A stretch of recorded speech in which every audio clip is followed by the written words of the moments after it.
from yesterday that was not streamed. Against Mirage, I don't necessarily know if those deficiencies were the same thing. It was still a 1-2 series. They brought things back after it looked like Mirage was about to walk away with the whole thing. So credit where credit is due, but so far that's the only series that they've been able to successfully do anything with. And if nothing else, they've decided that they don't want to allow Parabellum any opportunities to cleanse the slate, so to speak, with Ying. Yeah, Ying is a very annoying operator to deal with, especially Parabellum's Ying. Don't know if any of you guys ever scrimmed them or anything.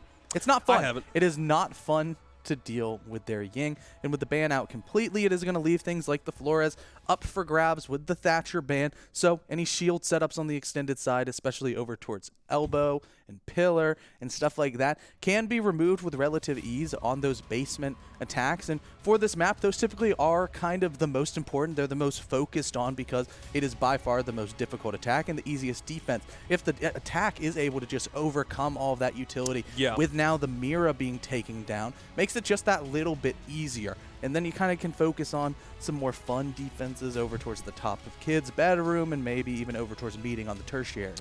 I think all of these bans for this map are the exact same as what we saw for Cafe, Ying, Thatcher, Mira, and Valkyrie, all in the exact same order by both squads too. And one shot starting on defense again for the second consecutive map. I'm going to hope that they can do a little bit more on defense in this one. Again, I'm noting their attacking problems more as a whole, simply in terms of overall amount of rounds won. So I think they probably need something like, at minimum, a 4-2-half. Something like a 3-3 is good for PB, less so for one shot. The only way in which this could potentially go dead even, maybe just force overtime by sheer nature of the way you play Oregon, is if one shot can win 4 rounds here. I'm kind of calling that a win condition, even if we haven't seen One Shot's best Oregon yet up until this point. Yeah, and now with the floors being flexed by Melted, it means that shield setups like what One Shot are currently going for become incredibly more difficult, especially with no mute on the table. You can have all the ADSs and Wamai magnets in the world to protect your very precious Vulcan shields or just regular deployables, but none of that matters when a Rotero drone just walks up and explodes. That's how powerful Flores is and why he's being utilized on the side of Parabellum. This means that direct takes, they can come through. We've seen some interesting and fun floods in the history of Parabellum's attack on this bomb site. A lot of them coming through pillar, sometimes with Blitz, but the Blitz was only flashed. It wasn't Spirits bringing that. Instead, he's going to be on the Finca, and he loves to let that LNG sing. Man, I still think no matter what operator Spirits picks on an Oregon defense, it's going to be scary. Would you like to choose between the 100 bullet LMG or the German sprinting with a ballistic shield and flashbangs? Like, which option seems like the lesser of two evils? If nothing else, Parabellum have a lot of ingenuity in how they like to take defenses, especially when Laundry comes up. But I don't really know if One Shot necessarily have a counter for it unless it's just raw aggression, which Kilo seems to be showing here as he retreats into showers. Yeah, they know his position. He's getting red pinged and the pre-fire comes out as Esco will get first on the board. Quartz is hunting for the refrag, but the only refrag he's going to get is onto those drones, onto those intel gathering devices, as Slippery also starts to creep up the main stairs. Maybe going to find Melted rotating down, but more than likely his position will be droned out as Parabellum have that good old pause built into their attack to recoup after the initial flurry of aggression. Only 1 minute expended from the board. Only one player dead. It's not the start that One Shot need. I still technically think in moments like this, you could call this a 5v5. When all 10 players are in the lobby, it's almost like on defensive heavy maps, it's a 6-5 because the time works against the attackers and in favor of the defense. But now things are a little bit more even. Parabellum have plenty of said time with which to work. And Slippery might attempt a little aggression back out rear stage. Nah, I think he's trying to figure out if he wants to maybe push from garage. There are players droning from that side of the map, and Melted is there, but he'll retreat back inside Big Tower, make sure that he doesn't waste his life unnecessarily. Everyone seems as though they're mostly concentrated towards backstage, maybe looking for an E-box drop and work down backstairs, and there's only one player in a position to work down main stairs or Freezer. Yeah, now Slippery, his shield is gone. It'll have to be just fair gunfights over in this direction, and the potential aggression up the backside stairs is on the table for Slippery. Was that an impact, or did his own frag? That was his own frag. killed the X-Kairos, which is insanely unfortunate. But the Slippery falls back down to Pillar. There's still 45 seconds left for the attack to hold on. All 3 Toxic Babe canisters, that's a good tool for One Shot to have. Swaelin's going to be incredibly important as we go into this final bit of seconds. Only about 30 of them left.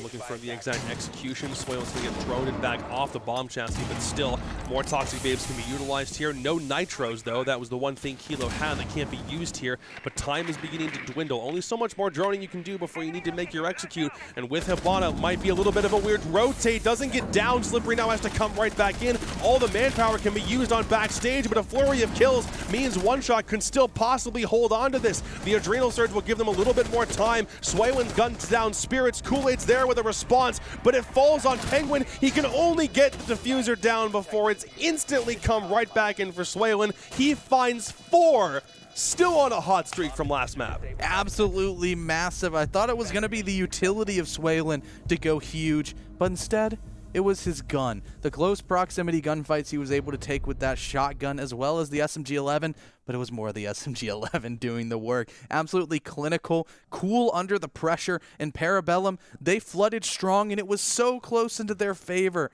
But a couple of missed drones, mainly that Malusi over towards the freezer door, was able to cause so much damage, able to just make things so incredibly chaotic. And for One Shot, they thrive in that just a little bit more on their defensive side than Parabellum can on their attack. Yeah, even when things go haywire in moments like that, you still have to think, okay, well, how are they trying to take? They liked the E-box drop. They had players pushing from backstairs, but not necessarily to flush players out. It was more, hey, surprise attack. We'll just make sure that we have coverage, make sure we understand when we drop and move in. We know what players are meant to hold which angles, and they did to a certain extent. It really started to fall apart, more so when Parabellum attempted to get in position to defuse. And then from that point, it just felt like One Shot were really all over the place. There was still one back coming from main stairs. You had, I believe it was Malusi in Freezer who was swinging back around, making sure no one could plant in the massive open area from Freezer door all the way to the bomb chassis. They gave it a really good shot. Parabellum did, but One Shot had things locked in a little bit more, and it didn't seem like it was anything spectacular. They mostly played defaults and won the round in spite of losing Kilo early. Yeah, I think Parabellum were just a little bit too cautious, as they had all of top floor control at like 2 minutes. Yep. Everybody on the side of One Shot was playing down, besides Slippery just running around and kind of poking his head up here and here, getting droned. And that was enough pressure for Parabellum to have to really drone absolutely everything. It was meticulous, but over meticulous. And that led to them and their flood being really, really late and super uncomfortable that One Shot were able to just hold on for dear life and came away with that victory. But now as Parabellum, they're attacking the other bomb site of the good ones. You know, we say kind of basement and top floor. Those are the good ones. And for One Shot, they have a pretty decent horizontal extension with a good amount of utility and armory. So we'll worry about taking Master if they can secure it first.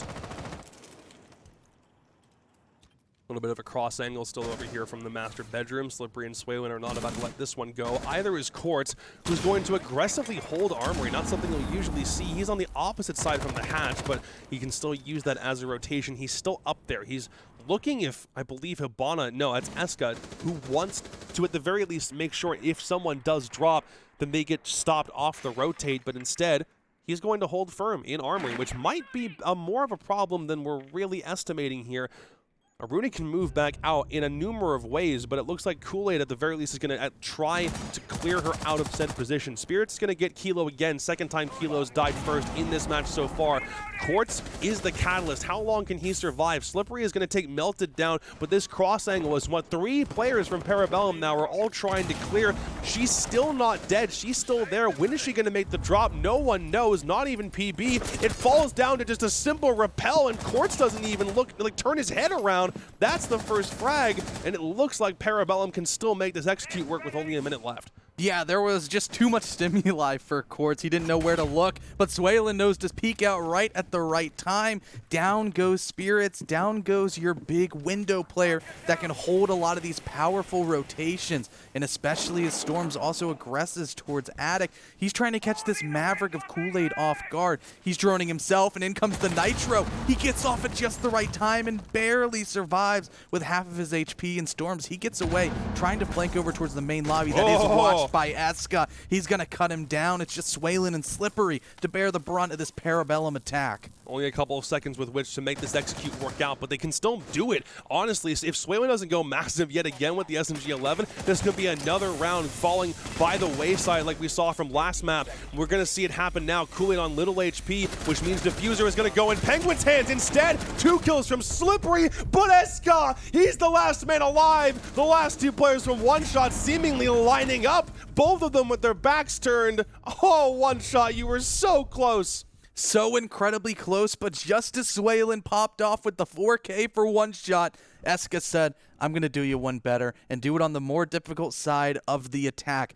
And really well done, especially with that kind of last-second push towards the main door of Trophy getting cut down from the foosball player. I thought it was going to go One Shot's direction, but just like One Shot, I didn't account for the white play, that beautiful flank from Eska going on the World Tour. He was playing lobby the entire time, picks off the roamer of Storms, that flank, and then flanks on his own.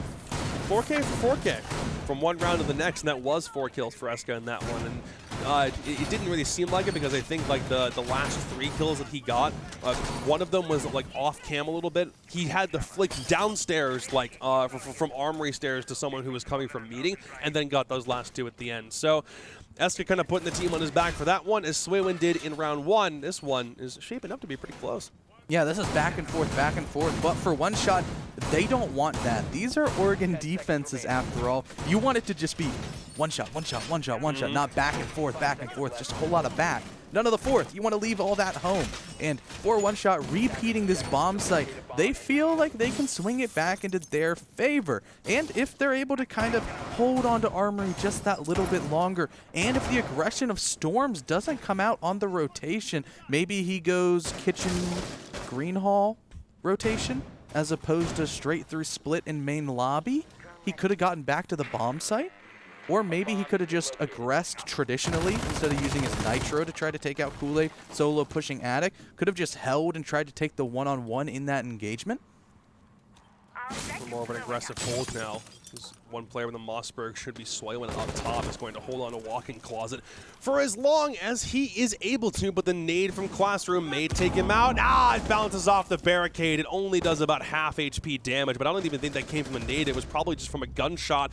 Slippery will open up the kills, and Penguin can no longer do anything for this round. All hard breaching will now fall to Kool-Aid if he even wants to use it from that spot. And Swaylin is not about to let anyone from PB into Master or even off the balk if he can have any say in the matter. Yeah, and removing the range breach is absolutely massive, but the one sigh of relief for Parabellum is that the main wall that you want to range breach is already opened for them. That is nice, because who in their right mind would want to Maverick open Closet? That is almost a death wish, especially if you do not have main lobby control. And right now for Parabellum, nobody's allocated over that direction. Eska's the closest to it, and he's on a rappel trying to take a gunfight over towards Quartz, who caused so much damage on this Aruni, so much time wasted, and now gets away scot-free, goes into the basement, the highway that he can go anywhere. Of the 8 nades that Parabellum brought in this round, now only one of them is left, but at least they find a kill with one at some point. Kool-Aid about to effect quick entry and have the white rotate, but the Jaeger hears it. Even more so now with the barbed wire punch. He's going to get up on the foosball table and just await the approach of Kool-Aid. Spirits might try a quick entry inside Attic at the same time, but Melted and Kool-Aid are the only 2 back up here, and that Smoke Babe is going to stall him for a little bit more time. It seems as though if players can get any kills at this point from maybe White Stairs, and they might have a better shot, but it's all going to depend on how Spirits also works on this cross, and Quartz down below could be the catalyst depending on if he makes this flank successful. Kool-Aid and Melted are still fighting with Slippery on the foosball table. Quartz has yet to be heard. Melted might just double check the flank, and he does take him out, so now this is far more even. 30 seconds remain, and Kool-Aid and Melted on this White approach might have something if they don't get slapped, and they do. At the very least, Kool-Aid will. Spirits wants to try to make a difference. He's looking the wrong way as the Jaeger comes back out, and he's gonna die to the Aruni gate. So little HP. It was bound to happen at some point, but at the end of the day, Parabellum probably weren't gonna win that one regardless. You're not Thomas, baby. You can't tank multiple Aruni gates. He's not built different enough. And for one shot, even though the flank of Quartz didn't work out per se, that little bit of extra time in the rotation and the distraction tactic of both players pushing White, not knowing where everybody could possibly be, feeling pressure from both sides in the absolute pandemonium, that allowed the push to be shut down. And really well done by One Shot to run it back and have those slight adjustments. Don't flank through main lobby. Make sure you can use the basement this time, a lot more safer of a rotation. Slippery nabbed Penguin off the rip of that round, which honestly I did agree with you, because Wardrobe Wall was already open. You would have thought, okay, well, we don't really have to breach all that much else, you would think. So what Parabellum does is simply rely on maybe like 1 or 2 utility kills, but they don't try to breach anything else. They just work around Oregon's layout, hopefully finding somebody from top White. I think the 2 players from White Stairs moving upwards to find at least 1 to 2 frags, whether it be inside games or all the way by attic doorway. They had a couple of opportunities to work within those bounds, but it was more that, I don't know, maybe someone on like a big window cross in the same time. They had 2 players on White. If they, someone else holds maybe the game's window repel, someone from big window. Spirits had the right idea by pushing from attic, and there was enough pressure in that 3v3 to perhaps justify it. But I don't know. Just slight positioning differences from Parabellum, and maybe, just maybe, they walk away with that one. Yeah, I guess the biggest thing is just when you lose very important pieces like Penguin early on, it makes things incredibly difficult to make the right push. But this time, the push is going to be a lot faster. Spirits, he's on his patented blitz. Slippery, he knows. Here's the train coming behind him, and he's going to manage to get all the way back to site with a little bit of life shaved off a couple years. He's been terrified, and he's going to run back. And now with complete bottom floor control, the Gersmont mine of Kilo has been burned. The entirety of One Shot no longer anywhere close to a staircase, not trying to roam in the slightest. They're all back downstairs. Slight scare tactic from Spirits. Theoretically, you could rotate him back towards like elbow if you really felt like it, but he will remain resolute, simply holding the flank, making sure that no one can like work around the main stairs side, and it'll be considerably more difficult to remove his head from his shoulders because of the coverage that he does have, but he'll just be ADS'd, simply holding that spot for right now. Melton gonna use that Gemini all the way through Freezer, just acquiring the additional intel. And Spirits is going to make that rotate, presumably towards elbow at this point, or at the very least back stairs. He knows that that main stairs presence or that push wasn't going to do much if it didn't find a frag. It didn't, so now he'll make a rotate. And there's still half the round left for PB to work with here. Yeah, they're droning out, finding all of the utility and seeing what exactly is allocated towards their preferred way to push. Nothing in elbow, reinforced off entirely as the rotate hole isn't a pathway into sight. And up above, the X-Kairos pellets are going to be met with a nade. Down goes Swaylin, the hero of this last basement defense for One Shot. He's going to fall first. All 5 members of Parabellum, they're ready. Spirits, he's inside a pillar on the blitz. Penguin right next to him, and the chaos will ensue. They're running away. They don't want to deal with Spirits on the blitz if they can help it, but Ella's Scorpion will ring true, if only for 1 kill on Kool-Aid. But the diffuser is in Penguin's hands. Spirits is just trying to provide as much cover as possible. No toxic babes, no nitro cells. If they get in position right back here in B, hold crossfires, and maybe even give Penguin some shield cover, he should be able to get this one down. Trades come in. Kilo with 1, Esco with another. This still can happen, but you have to land your shots in situations like that. 2 straight kills for Quartz. He's looking for more. It just falls upon Penguin. He has 2 kills to find. Won't be able to get Diffuser down in time. That's a nice angle from Slippery, but one shot yet again. 3-1. This one's looking way better than last map. Yeah, who cares about the hero of Swalen when you have the hero of Quartz retaking Gold Hall and going absolutely massive for the boys on the one-shot defense. Really well done, and now we're finally going to see the tertiary bomb site of Meeting Hall and Kitchen come up for one shot in a very, very crucial, pivotal round for the Parabellum attack. If this doesn't go their way, all of a sudden, one shot can go back upstairs. A bomb site that they found success on after just a couple of tweaks, and there was pretty dang good success at that. Parabellum struggled, and ever since that one attacking round that Parabellum found in their favor, it's been all one shot, and they're going to be clawing back, really wanting this tertiary bomb site to go their way so the momentum isn't fully lost. The only time we saw Parabellum play Oregon so far through this entire qualifier until now was against TSM that they lost 7-4. It wasn't played in their series against Mirage last night. That was Bank and Chalet. And I do think that this is overall still a really good map for them. Their record over the past couple of months is, what, 4-1, 4-2, playing in Challenger League, in qualifiers, in those CL playoffs that got them to relegations. This is a nice map for PB.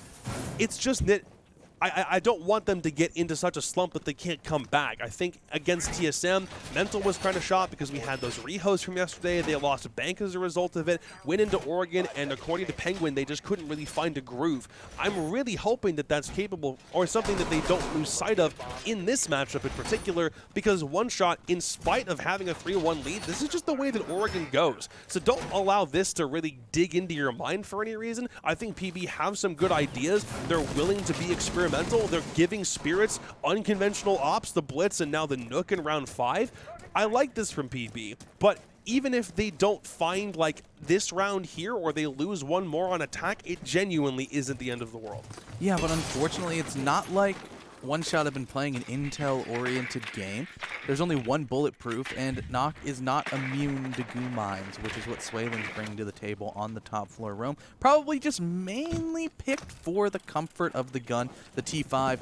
It does a lot of damage, as well as if you get the audio cue from those goo mines, it sometimes is a good precursor to the aggression of the attack and lets you just kind of get your gun just that little bit more ready. But as One Shot's defense is a little bit unorthodox, this top attic wall is reinforced, or not reinforced, pardon me, but Stormzy's gonna be tossing a nitro, and in comes a double, a beautiful read. Maybe that's why the wall was soft, so he could line up both of the hard breachers and knock them down with one fell swoop. That's the kind of thing I was concerned about. Excellently done. That nitro cell was impeccable, but Spirits completely unaccounted for. No one's got any idea where he's at. Maybe now that the goo mine is in his leg, like you mentioned, he's not immune to those, that he might need to make a rotation someplace else. But there is a Jaeger upstairs, and Freezer may not matter. Is Spirits about to get away? He will. Oh, Battle Medic Finka ready, waiting with the button. Slippery very nearly dies. Spirits attempting to come through, but Swalen's about to storm on him, and there's still plenty of players from One Shot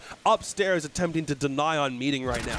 Yep, that's good. He's going to scoop a freebie onto Storms, and even though this round hasn't gone well for Parabellum at all, this is close. Incredibly close. Swalen's on half HP, Slippery's hanging on by a thread, and Kilo, he doesn't have very much to his name either. Top floor control, it's been relinquished into the side of Parabellum's attack, and thankfully for their case, Eska's still alive and kicking. He has the hammer. He can remove all these players inside of Kitchen, which is pretty much exactly where One Shot want to play. Now Swalen, he's going to have to rotate away onto the side of Kilo, and Slippery's fully cut off inside of Dining. Melted, he's going to be the one going for that gunfight, hopefully taking him out for their sake. Or we can see a hero play out of Slippery and win this round entirely. A little concerned Parabellum might be slightly disjointed here, but instead that's a freebie. Slippery, only a little bit of HP left, but he'll still get put in the grave. Late rotation through Freezer now. One Shot may have an opportunity to turn this bad boy around, but it depends on how Parabellum position themselves.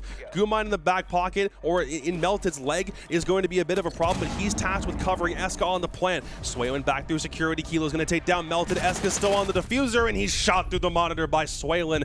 Excellently played. Parabellum have a little bit of comeback potential, just a wee bit, but it wasn't enough.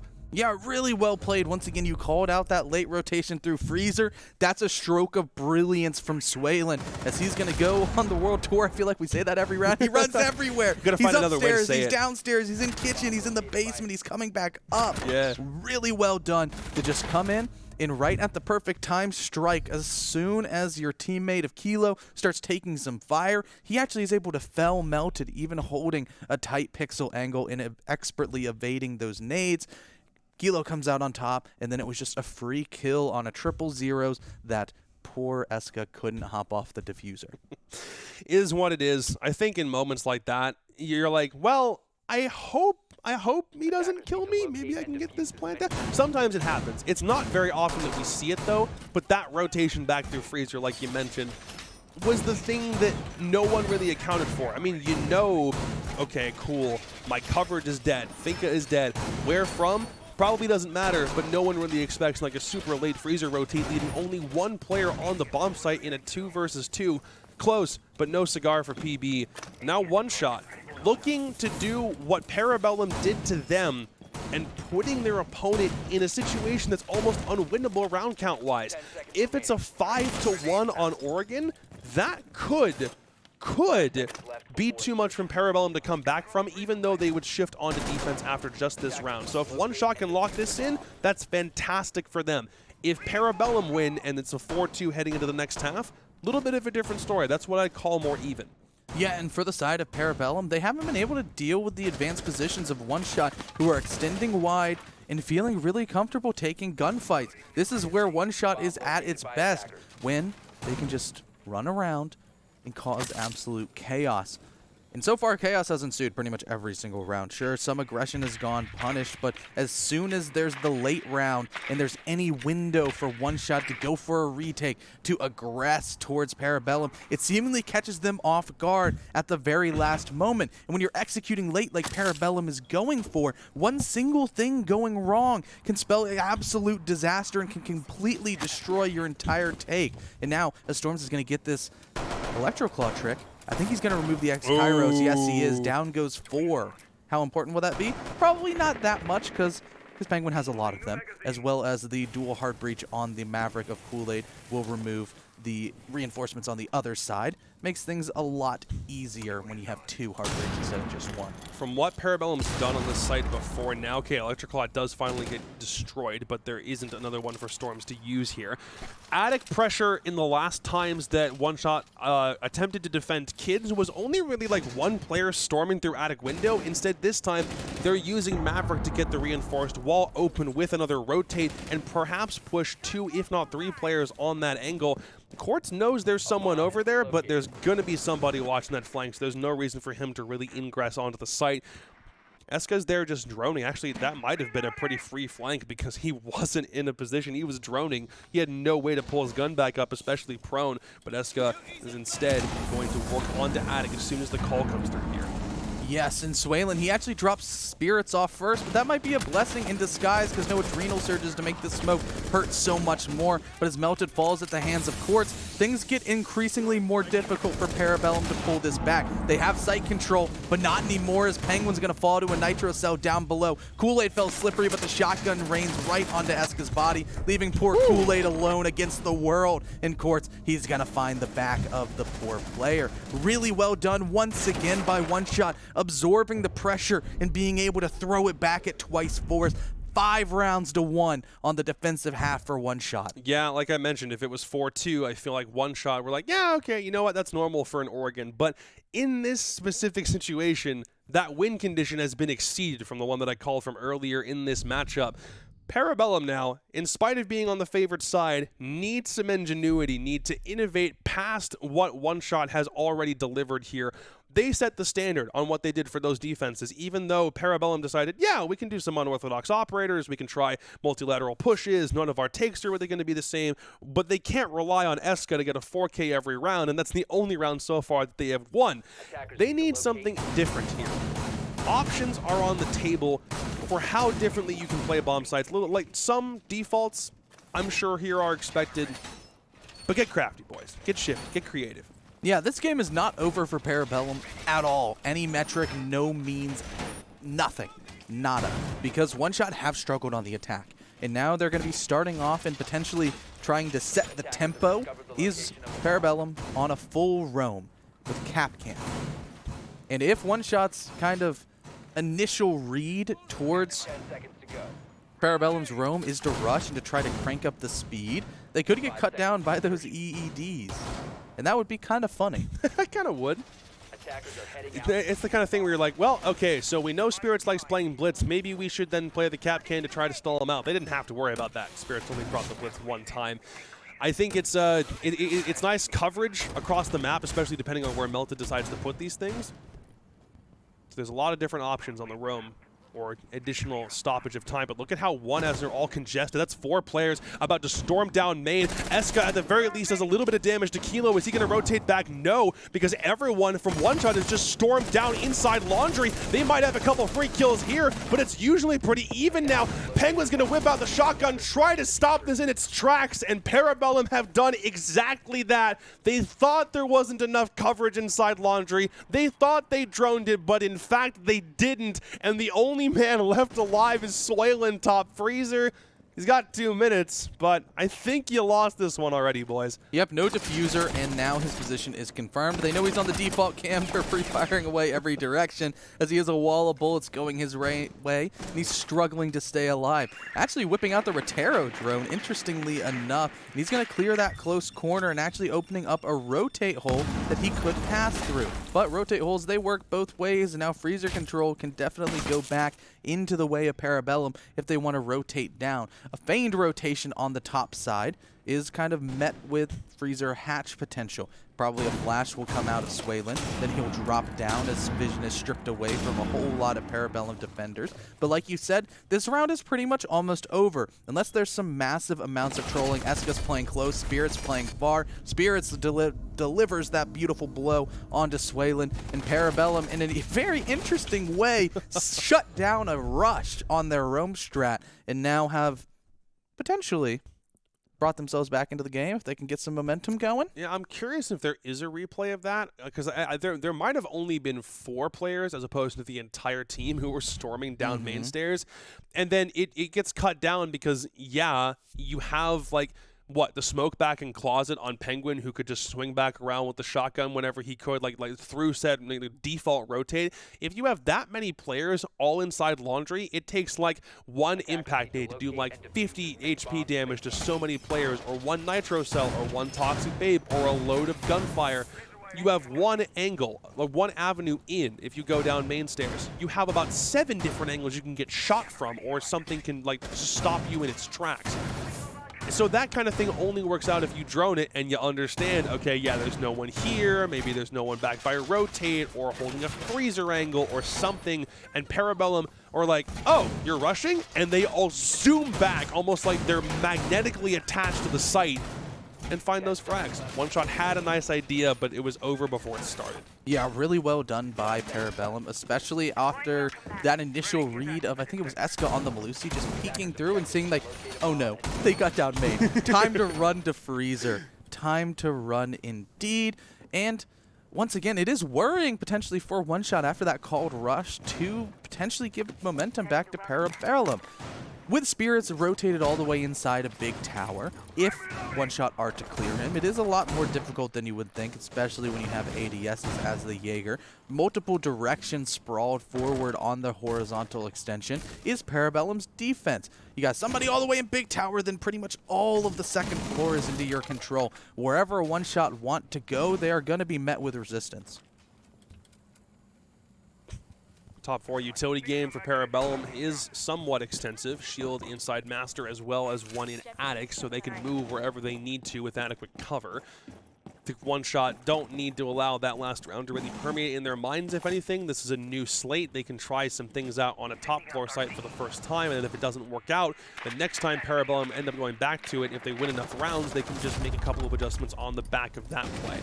Slippery knows that there's 1 down somewhere by Big Tower, but he will remain on the Armory Rappel. I'm just seeing if there's anyone playing inside there, which there's not, but there is still the Frost at the very top of the stairs, which is going to be their first angle of ingress. But Eska will knock Storms off instead, so no more Yana play from White. That was an excellently done Nitro Cell, but you can't really have pressure from that side of the map anymore. I'm curious if someone from One Shot maybe rotates back around to Whites. They still have somebody there, and it seems like that might just be Quartz's job.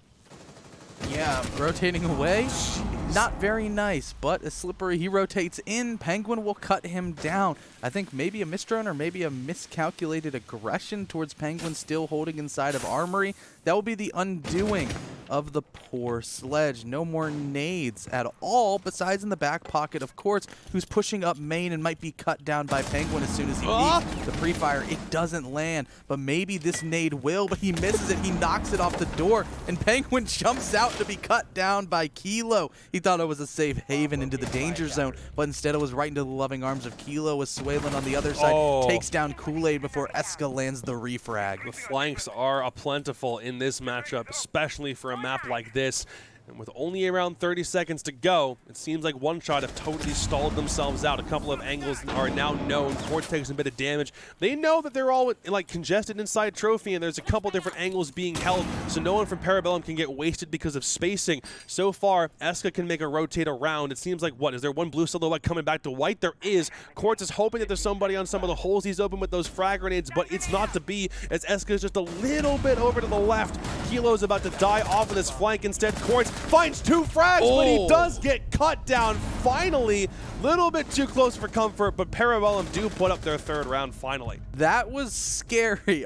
Almost an insane play of the up White variety. That would have been our 2nd clutch on that bomb site from a late flank of White shooting a bunch of people in the back. But fortunately for Parabellum, they had 3 people alive instead of just 2 that One Shot had in that singular attack won in this entire matchup so far on Oregon. Parabellum, they're getting back in it. And if they win this tertiary bomb site, all of a sudden this 5-1 lead has evaporated. It's 5-4, 3 rounds in a row for Parabellum, going and finding success on every single bomb site that they've gone to on the first try.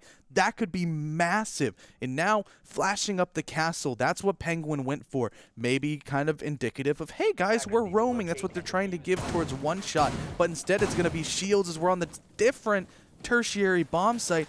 We're over inside of Dining, and we're going to see the top small tower take that we know and love, or pardon me, hold out of Parabellum. PB still need a perfect half here, though. Yes. Which, given how close some of these rounds have been, I'm not entirely convinced they can pull off. I would love to be proven wrong. Like, someone can clip this moment right now and say, wow, remember when he had no faith in PB? Wow, remember when he said they were the lower bracket team and then said he couldn't do anything? Wow. Look, One Shot are doing a lot of things right. If only, like, if we're just using that last round as an example of it, they just lost some bodies early. Parabellum had flanks everywhere, and that's something that you need to be prepared for if you're One Shot, because even if PB didn't do it very much on Cafe, they absolutely are going to late flank you into oblivion on a map like Oregon and be in all the places you don't expect at a time you don't expect it. One Shot need to be more wary, more vigilant, perhaps even drone more. I think if Storms wants to use the Gemini more, I certainly won't be opposed to the additional intel, and neither will they. They know they've got util they have to clear out of small, but what they don't know is it's just util and there's no one in small tower at all. Yeah, it's been a quick fall off indeed, but with those mute jammers, it makes it incredibly difficult to figure out that, hey, there's nobody there. And they're just going to suck up all the util indeed. And sure, there's what, an ADS, a mute jammer, and a Vulcan shield. That's not, pardon me, 2 mute jammers. That's not enough to really justify that every single bit of utility is gone. The Gemini Replicator, it goes out at just the wrong time. The shield will erupt. But once again, like you said, there's nobody home, and that fake util setup did already solve over a minute. And 2 Rotero drones. Something you can't use, which I honestly think for a site like this, with so much utility still left to dislodge, if you needed those later, well, you can't use any of it because there's still a shield immediately below it's got to get cleared. Maybe Storms has a Gone 6 that you can use to get it out of position, or you have to utilize maybe, I mean, Sledge's hammer can do it, but just because you're above it doesn't necessarily mean that you're in a position to take it down. There's even another shield right there on the kitchen table, so still plenty of stuff that needs to get destroyed, and it will rely on the frag grenades to do it. That one nade, for a second I thought it almost took down both the shields, but no, the one right in front of Dining Doorway is still there. Penguin on a run out doesn't have anyone in his crosshair, and so far it does seem as though the Yokais have at least been saved. One of them might be used at some point later in the round if Melt is able to keep it alive, but Penguin's going to rotate back toward the site at this point and wait for One Shot to make their move. Yep, the other top side pressure could come out as Slippery wants to take the kid's bedroom control. But there's still players up above with that hatch angle that can be so incredibly impactful if you go for a default plant right on the breach. Spirits, he's inside a bathroom getting droned out. His position is confirmed, but getting rid of him, that's a whole nother story. The final Rotero drone, it's going to rain out and open up a rotate hole that Spirits actually could use his own way.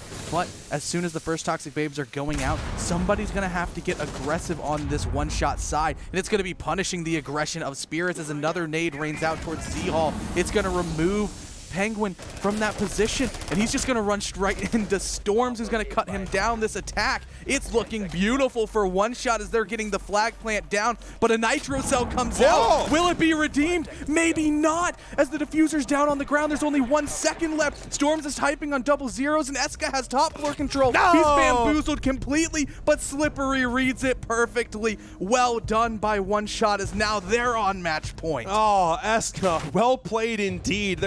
He gave himself a second chance when no one thought he'd get it. He had the 1 kill with his weapon, the Nitro Cell just before it, and what does he do? Immediately book it up White Stairs. He's got a vertical position he might be able to use, but instead, someone's on the hatch drop. There aren't that many places that he can go in that moment. He tried, came really close, but now, One Shot in a position to win their opponent's map selection, just like Parabellum did to them last map, and maybe forcing a map 3 with only 1 more still left to win. Going to Chalet, we could be, and what a match that would turn out as. But instead, One Shot still have to really scrawl together one final attack, which, sure, Parabellum, they were able to get an attack. But after that, it was all One Shot on their defensive side. If that reigns true, we'll probably see overtime, which I believe that Parabellum stays on this half after double 5-1s if overtime is reached. Back downstairs to the basement is for Parabellum. And last time we saw this, it wasn't very pretty for One Shot. However, that can almost be said with an asterisk. It was a full rush shut down by Kool-Aid and Penguin as they understood that, yeah, Eska saw them run down main. They're going to be pushing right into our shotguns, and they lined them up like play dolls. 5 seconds to go. Checking the setup right now for Parabellum. It seems like they're comfortable with that pick from Melted. Capcan was used last time they were on Laundry, but because it was just a quick rush down on main stairs, One Shot didn't even run into it. Or the bulk of it, if nothing else. You can still put a Capcan trap or 2 on the approach down main stairs into Laundry. It seems as though One Shot, after how that last rush went, should not be looking to attempt it again. Slippery is back up on Repel, trying to see if they can't clear big window side, and we do have an unreinforced attic, which means somebody from PB is going to be playing it, and it seems as though it's Penguin. He'll try to hold this spot for as long as possible. He needs to be aware of the window Repel. He is aware of it. They'll trade damage, but no one's going to die just yet. It's only Slippery and Penguin. They don't have a teammate in either one's back pocket to work on a trade. Penguin's going to worry about staying alive for as long as he can. Slippery came out worse for wear in their engagement. He'll see if he can't maybe work around or get some additional assistance, maybe from Storms if he wants to hold on to this. But Penguin inside attic playing this spot, just trying to stall drones. Slippery might have his angle with a nade unless he moves. Nitro Cell is going to claim his life before he gets the nade out in the first place. How in the world did you manage to pull that one off?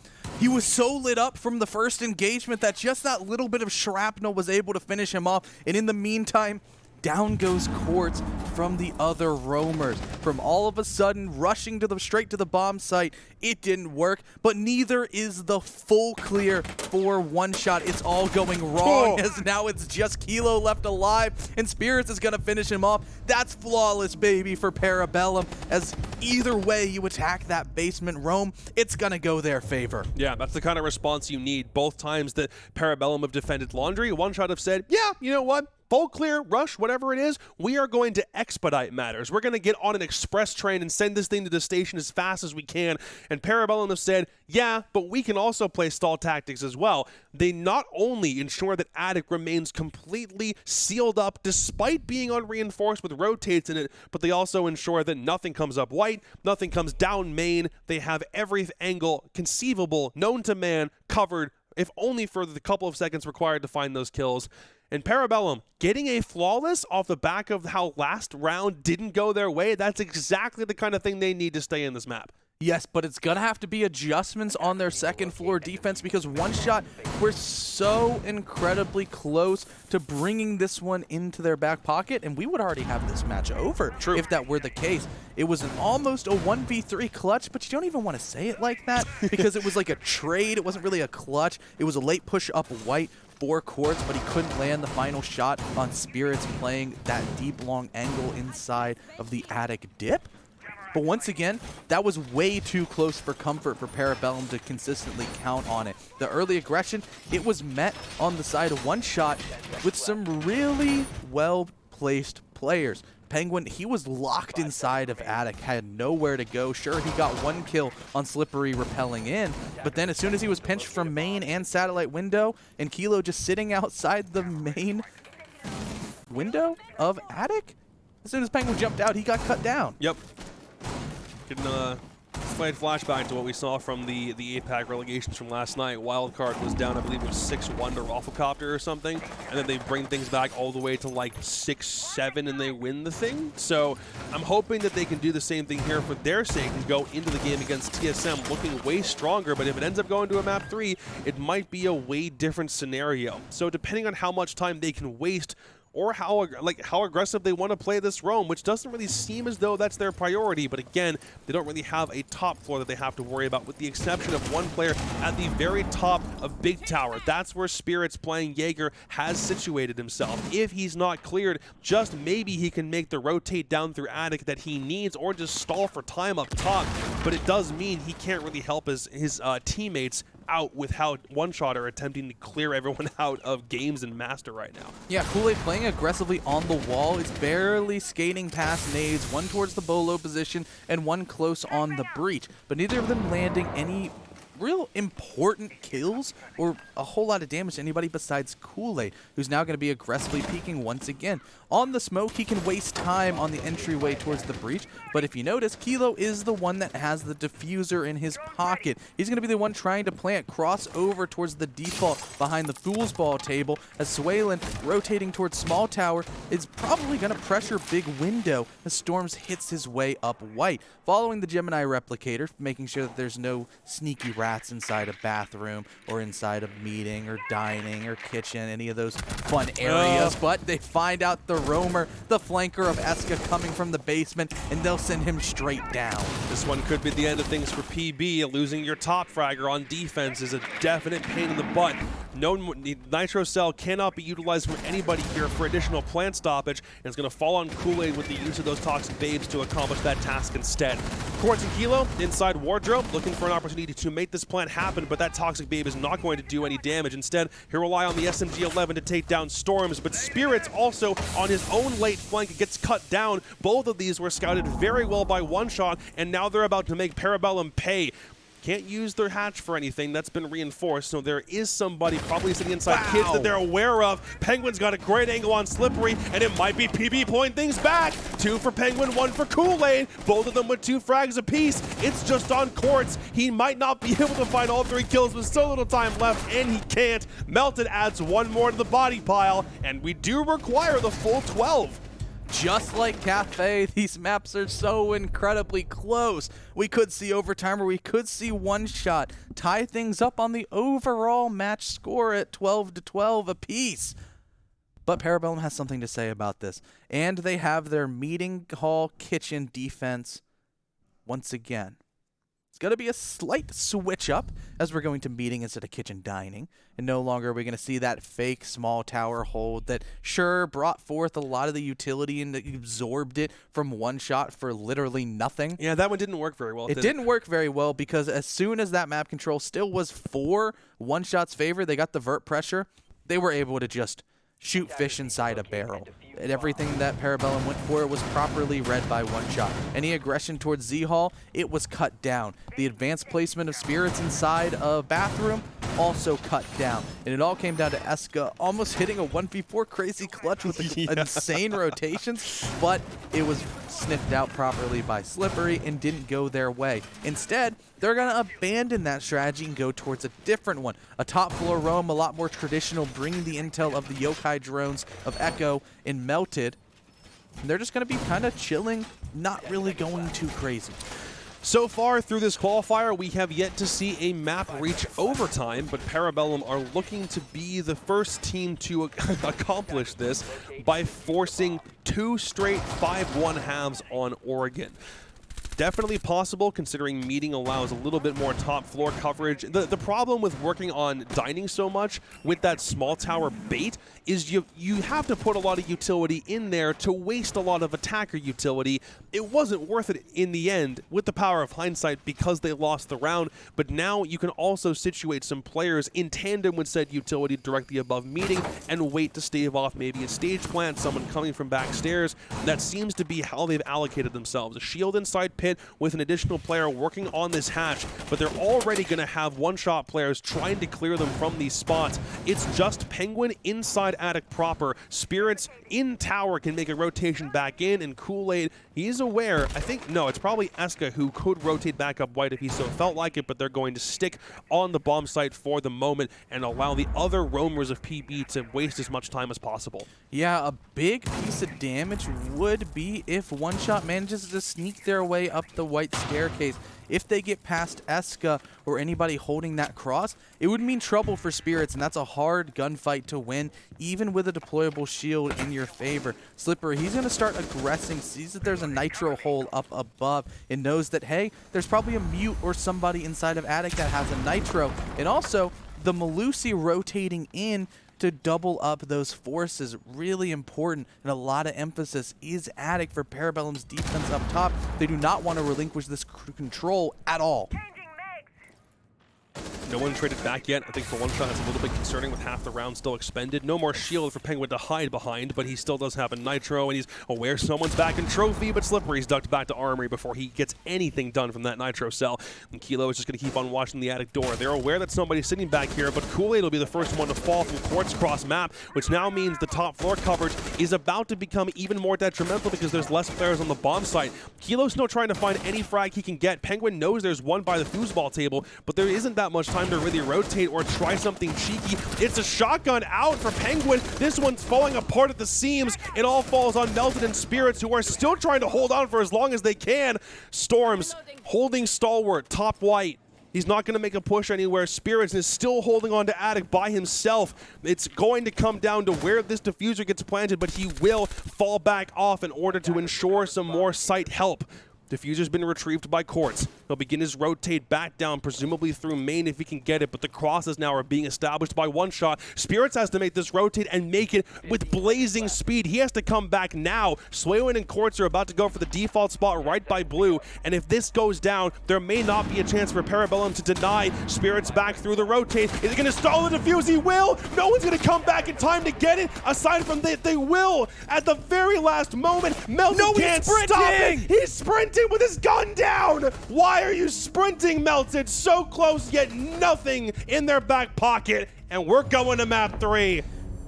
Wow, that is so unfortunate. You would think that Spirits, as soon as he drops the diffuser down, he would have tucked tail and run, but no, he's re-peeking and he gets pre-fired.